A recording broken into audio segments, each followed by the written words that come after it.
না?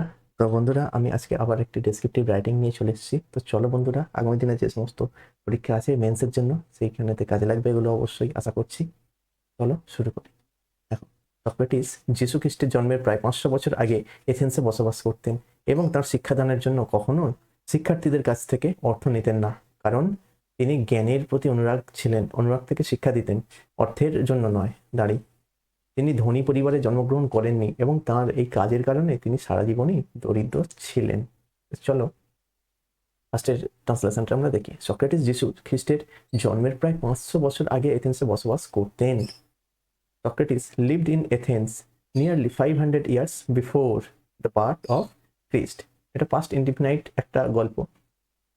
দেখুন 500 বছর আগে এথেন্সে বসবাস করতেন, ঠিক আছে।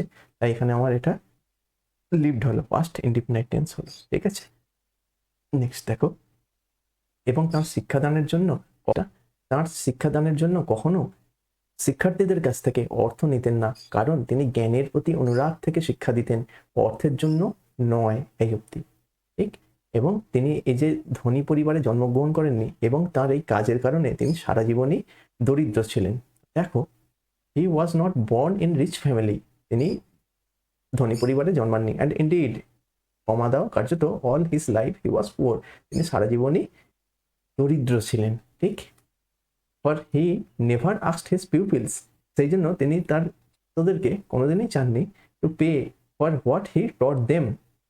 একটা পেজ জায়গায় তোমরা মানিও লিখতে পারো, টু পে মানি আর কি, ঠিক।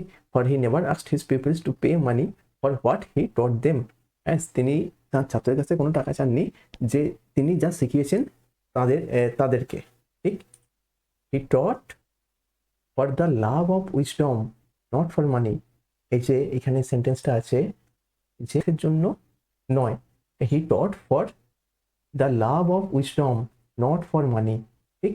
এটাকে আমি পুরোটাই একটা সেন্টেন্সের মধ্যে করে দেওয়ার চেষ্টা করেছি, ঠিক আছে। তোমরা চাইলে এগুলোকে ভেঙে ভেঙে করতে পারো, তবে একটা সেন্টেন্সে করাটাই এটা বেটার, ঠিক আছে। তো বন্ধুরা আজকে সেশন এই পর্যন্ত ছিল, ভালো থেকো।